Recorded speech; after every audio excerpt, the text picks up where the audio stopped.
সংবিধান নিয়ে কথা বললে বিষয় কি জানেন, এগুলো নিয়ে সিরিয়াস হইতে হয়। আসলে এটা তো সিরিয়াস, মস্করার জিনিস না। আপনি ধরেন, আমরা একটা কথা বলি যে 72 সালের সংবিধান, বারবার বলতেছি। দেখেন এই সংবিধান লেখা আছে কি জানেন, গণপ্রজাতন্ত্রী বাংলাদেশ সংবিধান। এখানে লেখা নাই যে সংবিধান 1972। এটা 72 সালে ফরমেশন হয়েছে ফর এক্সাম্পল। কিন্তু এর উপরে যখন লেখা থাকবে যে 1972, তাইলে এটা পার্টিকুলার। যেমন ধরেন নারী ও শিশু নির্যাতন আইন 2003 লেখা আছে, এটা তো জানো তুষার ভাই? হ্যাঁ নিশ্চয়ই। নারী ও শিশু নির্যাতন আইন 2003। এরপর যখন এটা 2007-এ অ্যামেন্ডমেন্ট হয়, 2011-তে অ্যামেন্ডমেন্ট হয়, অ্যামেন্ডমেন্ট হইতে পারে, কিন্তু নাম থাকে নারী ও শিশু 2003 সংশোধিত 2016। এটাতে লেখা আছে এইভাবে লেখে সর্বশেষ সংশোধনী এপ্রিল 2016। কিন্তু এটা 72 সংবিধান হিসেবে লেখা নাই যে বাংলাদেশে গণপ্রজাতন্ত্রী বাংলাদেশের সংবিধান এটা। এখন এই 16 সালে যে সংশোধন হয়েছে, 72 লেখা থাকলে লিখতো বাংলাদেশ গণতন্ত্রের বাংলাদেশ সংবিধান 1972 সংশোধিত 2016। এটা 72 লেখা নাই। অর্থাৎ সংবিধান পরিবর্তনশীল হইতে পারে। পরিবর্তন মানে কোনটা? সংস্কার, সংযোজন, বিয়োজন। আবার এই সংবিধান এমনভাবেও লেখা উচিত না যে তার সাকসেসর যারা পরবর্তীকালে আসবে, আজকে যেমন বিএনপি ক্ষমতা, তার সাকসেসর কালকে যদি তুষার প্রধানমন্ত্রী হয়, সে সাকসেসর। এই বদ্ধ করেন না। না, তখন কি হবে, সাকসেসররা যাতে এটাকে সময় উপযোগী করে সংশোধন করতে পারে, সেই দরজাটা বন্ধ না করাটা হইল সংবিধানের কাজ। কিন্তু বিগত সরকার এই সংবিধানটাকে এমনভাবে রেখে গেছে যে তার সাকসেসররা এসে সংশোধন করতে পারবে না। যদি বলেন কিভাবে, আমি দেখাচ্ছি। এই সংবিধানের 142 অনুচ্ছেদ, দেখানো লাগবে না, এই বইটা নিয়ে আসছি আমি, যেটা আমরা প্রায় মুখস্থ করে ফেলেছি। হ্যাঁ, এই 142-এ আছে কি, যে এই সংবিধান পরিবর্তন, সংশোধন, বিয়োজন, সংস্কার সব করতে পারবে 2/3 মেজরিটি সাংসদের মতামতের ভিত্তিতে। সেই 2/3 মেজরিটি কিন্তু আজকের বিএনপি সরকারের আছে। সুতরাং তারা এইটা তাদের যেমন খুশি তেমন সংশোধন করে নিতে পারে 142 মোতাবেক।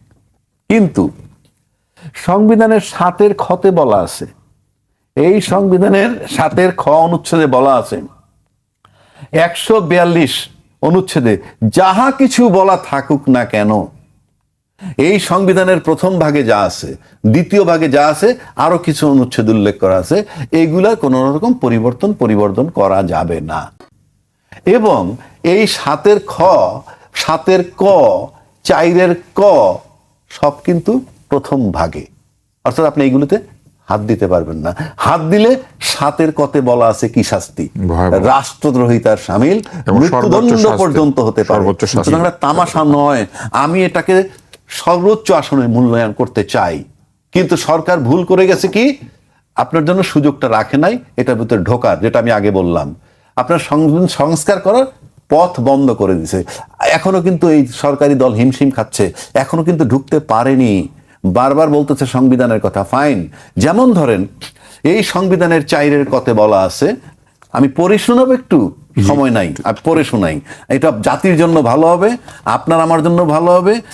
আর তুষার তো একটা ভালো ক্লাস হচ্ছে, হ্যাঁ, তুষারের জন্য খুবই ভালো হবে। না, আমি এটা পড়েছি। আচ্ছা, 4-এর কতে বলা আছে, জাতির পিতা বঙ্গবন্ধু শেখ মুজিবুর রহমানের প্রতিকৃতি, রাষ্ট্রপতি, প্রধানমন্ত্রী, স্পিকার ও প্রধান বিচারপতির কার্যালয় এবং সকল সরকারি ও আধা সরকারি অফিস, স্বায়ত্তশাসিত প্রতিষ্ঠান, সংবিধিবদ্ধ সরকারি কর্তৃপক্ষের প্রধান ও শাখা কার্যালয়, সরকারি ও বেসরকারি শিক্ষা প্রতিষ্ঠান, বিদেশে অবস্থিত বাংলাদেশের দূতাবাস ও মিশনসমূহ সংরক্ষণ ও প্রদর্শন করতে হবে। বঙ্গবন্ধুর ছবিটা, আমি বঙ্গবন্ধুর মানি না মানি আমার কিচ্ছু আসে যায় না, আমি তো সংবিধান মানি। এই সংবিধান বলতেছে ওই ছবিটা থাকতে হবে। আজকে তো কোনো ছাত্ররা ক্ষমতায় নাই, আজকে তো যেই ছাত্রের ভয় অস্থির ছিলাম আমরা, তারা তো নাই। কিন্তু রাষ্ট্রপতির বঙ্গভবনে এই ছবিটা ঝুলতেছে না কেন? বিদেশি দূতাবাস থেকে নাকি ইউনূস সরকার নামাই দিছিল, এখন ঝুলতেছে না কেন? চাইরের ক। প্রতি মুহূর্তে আপনি সংবিধান ভায়োলেট করতেছেন। আরো জাতির জ্ঞাতার্থে বলতেছে, বঙ্গভবন থেকেও নামিয়ে দিয়েছে, তখনই দিয়েছে। সেটি তো বলতেছি, কিন্তু এখন তো তো আপনি এটা উঠাইতে তো পারেন। রাষ্ট্রপতিও বাধা দেন নাই, ইউনূস সাহেব বাধা দেন নাই। না, রাষ্ট্রপতি বাধা দেন নাই, ইউনূস সাহেব বাধা দেন নাই। ইউনূস সাহেব শক্তি ছিল ছাত্র এখন ক্ষমতায় নাই, তাহলে এখন রাষ্ট্রপতি তুলতেছেন না কেন? চাইরের ক। অর্থাৎ আপনি in the name of constitution আপনি কিন্তু হর হামেশা সংবিধান ভায়োলেট করতেছেন। এখন প্রশ্ন আসে, কালকে যদি এই সংবিধান আপনি সংস্কার করতে পারেন, কইরে যদি এই চাইরের ক বাদ দেন, ভালো কথা, কিন্তু যতক্ষণ বাদ দিতে পারতেছেন না অতক্ষণ ভায়োলেশন অফ কনস্টিটিউশন হচ্ছে, এবং আপনি এটার এই ক্রিমিনাল অফেন্স কিন্তু হচ্ছে, এটার অ্যাকশন কিন্তু কখনো যাবে না। এই আইনটি, এই সংবিধানটা পুরো যদি বাতিল হয়ে যায়, নতুন সংবিধান আসে, তাতেও এই সংবিধান যতক্ষণ ছিল ততক্ষণ যে আপনি মানেন নাই সেটার বিচার হবে। Number one. নাম্বার টুতে আসেন, আপনি রাষ্ট্রপতিকে নাকি যা সাজায় দেয় তাই বলবে। কেন? রাষ্ট্রপতির কি সেন্স নাই? উনি রাষ্ট্রপতি, হি রিপ্রেজেন্ট বাংলাদেশের নাম্বার ওয়ান ব্যক্তি। আপনাকে লিখে দিলেই পড়বেন কেন? He could have resign. না, আমার আদর্শ বঙ্গবন্ধু, উনি বলছেন এই সংবিধান রক্ষার জন্য আমি জীবন দিতে পারি। কোথায় জীবন দিচ্ছেন? উনি পবিত্র পার্লামেন্টে গিয়া উনি মিথ্যাচার করেছেন। হ্যাঁ, বলবেন সরকার লিখে দিছে, আমি পড়বো কেন?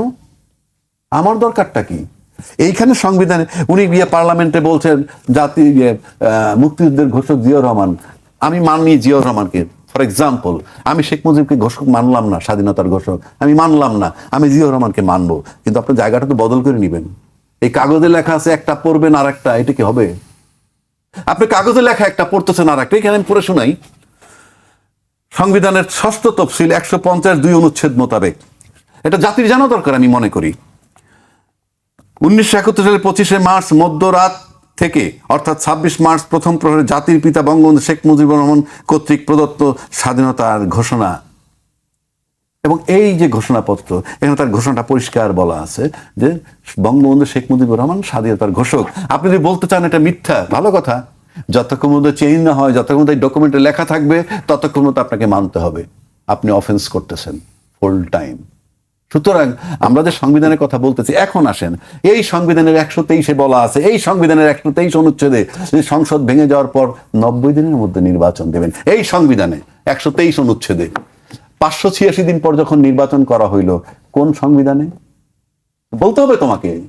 রাষ্ট্রপতি যখন ভাষণ দিলেন সংসদে, একবারও কি বলছেন 90 দিনের মধ্যে নির্বাচন হওয়ার কথা ছিল, কিন্তু আমরা 18 মাস পরে বা 17 মাস পরে করেছি এই কারণে? বলছেন? বলেননি। আপনি কে সংবিধান চেঞ্জ করার? যতক্ষণ সংস্কার না হয় আপনি পারবেন না। তার মানে সংবিধানে যারা সংসদে যারা ঢুকেছেন, তারা কোন বিধানে ঢুকেছেন? আমি বারবার বলছি, ইউনূস সাহেবের অলিখিত সংবিধান ছিল, সেই অলিখিত সংবিধান মোতাবেক ডেট ছিল, দিল 26 মার্চ 2026-এর 12ই ফেব্রুয়ারি, এবং সেই দিনই নির্বাচন হয়েছে, এবং এই সংবিধান মোতাবেক নির্বাচন, এবং তারা কিন্তু ওই ইউনূস সাহেবের ইয়ের উপরে নির্বাচন করে পার্লামেন্টে আসছে, সংবিধান মানেন নাই।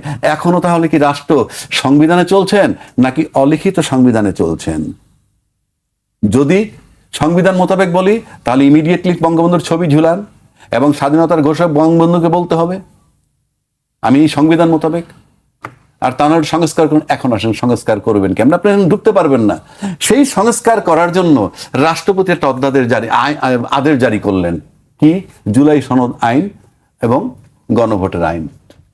এই যে আইন, রাষ্ট্রপতির আইনটা যে আদেশ, যে আইন, সেটা আমি আপনাকে বুঝাচ্ছি। রাষ্ট্রপতির আদেশ আইন। কেন আইন সেটা আমি বলতেছি। এটা পাবেন আপনি সংবিধানের 150 বলতেছি, 1 মিনিট, এখনই বলছি। হ্যাঁ, এইটা পাবেন আপনি সংবিধানের 152 অনুচ্ছেদে। 152 অনুচ্ছেদের এক জায়গায় বলা আছে আইন মানে কি। আইন অর্থ কোন আইন, অধ্যাদেশ, আদেশ। কথাটা বুঝেন, আদেশ, রাষ্ট্রপতির আদেশ, এটা আইন। এই আইন যতক্ষণ পর্যন্ত বাতিল না হবে অতক্ষণ পর্যন্ত এই আইন বলবৎ, নাম্বার 1। এবং এই আইনের আলোকে president order, Bangladesh bank order চলমান, আরপিও আদেশ চলমান, এরকম বহু প্রেসিডেন্ট অর্ডার এখনো চলমান, এবং এই রাষ্ট্রপতি যে আদেশ দিয়েছেন সেটা আইন, সংবিধান মোতাবেক। তাহলে আইন যদি হয়, সেই আইন মোতাবেক গণভোটের জন্য আইন করা হয়েছিল, জুলাই সনদ বাস্তবায়নের জন্য একটা আইন করা হয়েছিল। সেই আইনের ফসলটা কি? নির্বাচন হয়ে গেছে, গণভোট হয়ে গেছে। এখন যদি এই আইনটাকে আপনাকে বাতিলও করেন, ওই আইনের ফসল তোমার ঘরে উঠে গেছে, এটা আপনি কি করবেন? যেমন ধরেন একটা ইন্ডাস্ট্রি অনিয়ম করে একটা ইন্ডাস্ট্রি তৈরি হয়েছে, সেই ইন্ডাস্ট্রি কি প্রডিউস করে? শ্যাম্পু, সাবান, biscuit, hot ever it is. আপনি যখন এই ইন্ডাস্ট্রির প্রোডাক্টগুলো বাইরে চলে গেল, 5 কোটি টাকার প্রোডাক্ট বাইরে চলে গেছে, মার্কেটিং হবে, কিন্তু ইন্ডাস্ট্রিটা অনিয়মের কারণে বাতিল হয়ে গেল, ওই প্রোডাক্টগুলো কি হবে? ওগুলো তো খাবে মানুষে, ওই বিস্কিটগুলো তো মানুষে খাবে। তো আপনি তো এই আদেশের বদৌলতে, এই আদেশটা ছিলই শুধু গণভোট আর জুলাই সনদ হওয়ার জন্য, তো সেটা তো হয়ে গেল। এখন এটা আদালতে যারা নিছেন, নিলেই কি আর না নিলেই কি, এটা বাতিল হইলে এটা তো এমনি অকার্যকর, কারণ গণভোট তো হয়ে গেছে। জুলাই আদেশ, জুলাই আইন বাস্তবায়ন করার জন্য তো গণভোট হয়ে গেছে।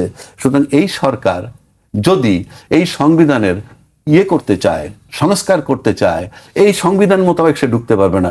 ঢুকতে হবে তাকে ওইটাকে উইন্ডো হিসেবে মনে করে। ওই যে গণভোটের রায়, সেই রায়টা হবে উইন্ডো। সেই উইন্ডো দিয়ে সে ঢোকার পর ইচ্ছা করলে সে অনেক কিছু মানতে পারে, নাও মানতে পারে, কিন্তু ঢোকার জন্য যে জানালা, সেটা কিন্তু এই গণভোটের রায়। গল্প যতই করুক আর বাকিটা যদি করে না মেনে করুক, টোটালটা বেআইনি। সংবিধানে কেউ নির্বাচন করেন নাই, সংবিধান মোতাবেক সরকার হন নাই। আমি বলছি, চ্যালেঞ্জ ছুড়ে দিলাম, কারণ আমি বলি ইউনূস সাহেব ছিলেন অসাংবিধানিক সরকার, কোনো সন্দেহ নাই, কিন্তু সবাই গিয়ে বসাইছেন আপনারা বঙ্গভবনে গিয়ে। আপনি গেছেন, তুষার গেছে, আমি যাই না। আচ্ছা যাই, যান নাই, মানে আমরা উপমা দিচ্ছি, সবাই গেছেন, গিয়ে বসাইছেন, জনসমর্থন ছিল, রাজনৈতিক দলদের সমর্থন ছিল, সেই মোতাবেক উনি বসছেন 106 মোতাবেক। কিন্তু বসার পর এই যে আপনারা বসাই দিলেন, বসানোর পর যে সংবিধান আর ফলো করে নাই, সেই সংবিধানটা যে ফলো করে নাই, অলিখিতভাবে চলে আসছে। সুতরাং এই সংবিধানকে যদি আপনি সংস্কার করতে চান, তাহলে ওই জানালা দিয়ে ঢুকতে হবে। জানালা দিয়ে ঢোকেন, নাহলে আপনি এটার ভিতরে ঢুকতে পারবেন না। ঢুকতে পারবেন কিভাবে? বেআইনি ভাবে, গায়ের জোরে। কারণ আমার দেশের পার্লামেন্টের ইতিহাস 55 বছর যাবত 2/3 মেজরিটি পাওয়ার পর সমস্ত আইনের ঊর্ধ্বে উঠে যায়। এমন কোন পার্লামেন্ট বাংলাদেশে হয় নাই যিনি 2/3 মেজরিটি পাওয়ার পর আইনের ঊর্ধ্বে উঠেন নাই। নাম্বার 1। নাম্বার 2, 55 বছর যাবত আমি দেখে আসছি নির্বাচিত প্রতিনিধিরা সাধারণ জনগণের কাছে, এলাকার জনগণের কাছে হন আতঙ্ক। কথা বলতে পারেন না, কিছুই বলতে পারেন না। এমপি হন, মন্ত্রী হন, তারা হয়ে যান সাধারণ লোকের কাছে, তার দলের বাইরের লোকগুলোর কাছে তারা হয়ে ওঠেন আতঙ্ক। এটা তো দেশ নয়, এভাবে তো দেশ চলতে পারে না। সুতরাং এই সংবিধান সংশোধন করার জন্য যে জানালাটা দরকার ঢোকার, সেই জানালা হইল জুলাই সনদের আইনি ভিত্তি বা ওই গণভোট, এর আলোকে ঢুকতে হবে। নাহলে ঢুকেন, আপনি দেখেন কত কঠিন অবস্থায় পড়েছে। এখনো সবার আগে তো এটা করা উচিত ছিল তাদের। কই আপনি রেটিফিকেশন নেবেন, বৈধতা নেবেন, কিভাবে দেখান না। 586 দিন পর নির্বাচন করছেন, রিপেয়ার করেন, দেখি পারেন কিনা।